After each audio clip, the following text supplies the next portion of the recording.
देखो यार, अगर तुम स्किनी हो तो मैं गेस कर सकता हूँ कि लोग तुम्हें वीक, पतला या चिकन लेग्स कहते होंगे। ये सब सुनना बुरा लगता है, एंड और भी बुरा तो तब लगता है जब तुम खुद को मिरर में देखते हो या अपनी फोटोज क्लिक करते हो। देखो, मैं भी इसी फेज से गुजरा हूँ और इसी वजह से मैंने एक क्लियर रोड मैप बनाया है कैलिस्थेनिक्स और सही डाइट के थ्रू, जो तुम्हें स्किनी से स्ट्रॉन्ग और मस्कुलर बनाएगा। अगर तुम मुझ पर ट्रस्ट करो तो इस वीडियो में मैं तुम्हें एक कंप्लीट रोड मैप दूंगा। No gym, no fancy equipment, सिर्फ कैलिस्थेनिक्स, सही डाइट और स्मार्ट स्ट्रेटेजी के साथ। अगर तुम सीरियस हो अपने ट्रांसफॉर्मेशन को लेके तो ये वो वीडियो है जो तुम्हें स्टार्ट से एंड तक गाइड करेगी। अगर तुम स्किनी हो तो तुमने ये तो जरूर सुना होगा कि अगर तुमने वेट बढ़ाना है तो तुम्हें ज्यादा खाना खाना होगा, और उस ज्यादा खाने को ही फिटनेस की दुनिया में कैलोरी सरप्लस कहते हैं। मतलब तुम जितनी कैलोरीज रोज बर्न करते हो उससे ज्यादा खाना। सबसे पहले अपना मेंटेनेंस कैलोरी फिगर निकालो। जितना खाते हो और ना वेट गेन होता है ना लॉस, उसके ऊपर डेली 300 से 500 कैलोरीज एक्स्ट्रा ऐड करो। ज्यादा भी मत खाओ वरना सिर्फ फैट आएगा। अब काफी सारे लोग होते हैं जिनसे ज्यादा खाना नहीं खाया जाता, बहुत कम में ही उनका पेट भर जाता है।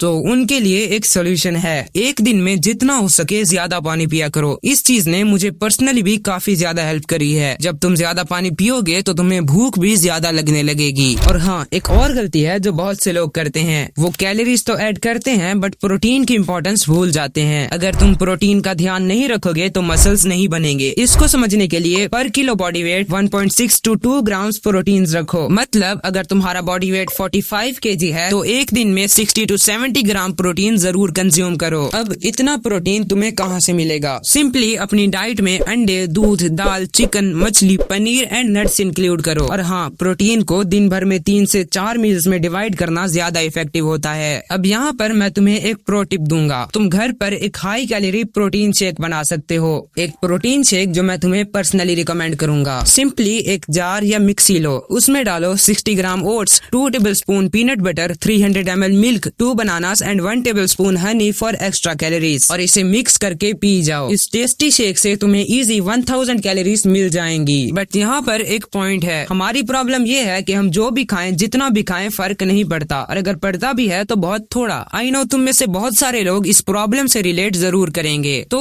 इसके सोल्यूशन के तौर पर मैं तुम्हें पर्सनली रिकमेंड करूंगा नेचर श्योर का double mass gainer chocolate flavour. देखो, ये एक all in one weight gainer है जो स्पेशली उन लोगों के लिए डिजाइन हुआ है जो या तो अंडरवेट हैं या जिनके लिए अपनी डेली कैलोरी रिक्वायरमेंट सिर्फ खाने से पूरा करना मुश्किल होता है। इसमें whey protein, carbs, minerals and vitamin सब इंक्लूडेड हैं। हर सर्विंग में लगभग 176 gram carbs and 40 grams protein मिलता है, जो कि हेल्दी वेट गेन और मसल डेवलपमेंट के लिए परफेक्ट कॉम्बो है। इसमें एडेड एंजाइम्स तुम्हारे डाइजेशन और न्यूट्रिएंट अब्जॉर्प्शन को इम्प्रूव करते हैं। मतलब तुम जो कैलोरीज ले रहे हो उसका मैक्सिमम बेनिफिट बॉडी को मिलेगा। प्लस इसमें ट्रांस फैट्स नहीं है, तो क्लीन बल्क के लिए बिल्कुल सेफ ऑप्शन है। इसका मिक्स बनाना सिंपल है, बस मिल्क या वाटर में इजीली ब्लेंड हो जाता है। कोई लंप या हैवी फीलिंग नहीं है, और सबसे बड़ी बात, ये वेजिटेरियंस के लिए भी बिल्कुल सूटेबल है। सो कोई भी अपनी डाइट में इजीली इंक्लूड कर सकता है। अगर तुम कंसिस्टेंट वेट गेन और मसल बिल्ड करना चाहते हो तो ये एक जेन्युइन और इफेक्टिव ऑप्शन हो सकता है। मैं पर्सनली इसे रिकमेंड इसलिए कर रहा हूँ क्योंकि ये बैलेंस मेंटेन करता है, healthy calories, proper nutrition and quality ingredients, और सिर्फ वेट गेन के लिए नहीं बल्कि क्लीन मसल गेन के लिए भी परफेक्ट है। लिंक डिस्क्रिप्शन में दे दिया है, आफ्टर द वीडियो जरूर से चेकआउट करना।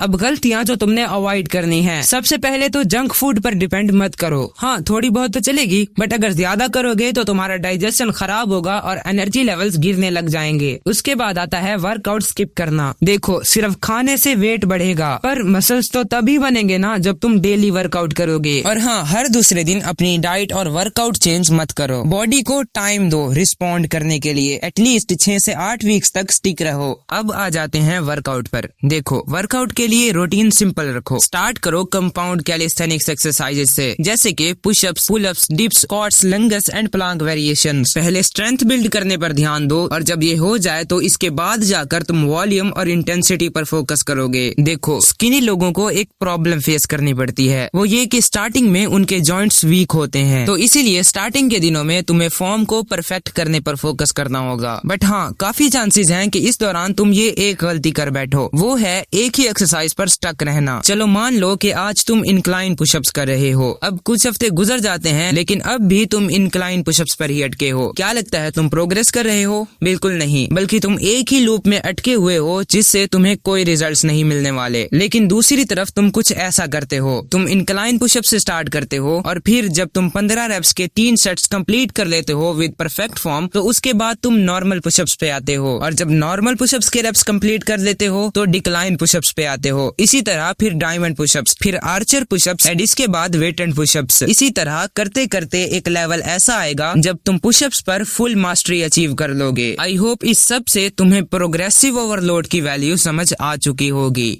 अब यहाँ पर एक बात याद रखना, फॉर एग्जाम्पल अगर आज तुमने 10 रेपिटेशंस लगाए तो अगले दिन 12 लगाना, लेकिन लगाते वक्त अपने माइंड को 15 या उससे ज्यादा का टारगेट देना। ऐसा मैं क्यों कह रहा हूँ ये तुम्हें वक्त के साथ खुद ही समझ आ जाएगा। अब बात आती है वर्कआउट पर। देखो, वर्कआउट रूटीन तुम कोई भी फॉलो कर सकते हो, बस वैलिड हो और तुम्हारी सिचुएशन के हिसाब से हो। चाहो तो स्टार्टिंग में मेरा दिया गया प्लान भी यूज कर सकते हो, जिसका लिंक मैंने डिस्क्रिप्शन में दिया है। तो अब तुम्हें सब कुछ क्लियर हो गया है। जो मैंने नहीं बताया वो तुम्हें पहले से पता है। पानी ज्यादा पियो, कम से कम 8 घंटे की स्लीप लो और अपनी प्रोग्रेस को ट्रैक करो। और हाँ, अगर रिजल्ट्स नजर ना आए तो मायूस बिल्कुल मत होना, अगली बार पहले से भी बेटर करने की कोशिश करना। देखो यार, अगर तुमने ये जर्नी नई स्टार्ट की है तो तुम्हें एक बात याद रखनी चाहिए, ये जर्नी पेशेंस डिमांड करती है। तुम्हें रिजल्ट्स 2 से 3 हफ्ते में नहीं मिलेंगे, बीच में बहुत सी प्रॉब्लम्स आएंगी, मोटिवेशन डाउन होगा, वर्कआउट करने का मन नहीं करेगा एंड तुम्हारा पूरा बॉडी लेजीनेस से भर जाएगा। लेकिन उस टाइम पर भी तुम्हें वर्कआउट करना होगा, बिकॉज अगर उस टाइम तुम अपनी लेजीनेस से हार गए तो तुम्हारी पिछली सारी मेहनत जाया हो जाएगी। मैं जानता हूँ कि तुम में से बहुत से लोग वीडियो को बीच में छोड़कर चले गए होंगे, लेकिन अगर तुम अभी तक देख रहे हो तो कमेंट में I will never give up जरूर लिखना, और जब भी वर्कआउट करने का मन ना हो तो इस कमेंट को जरूर याद करना।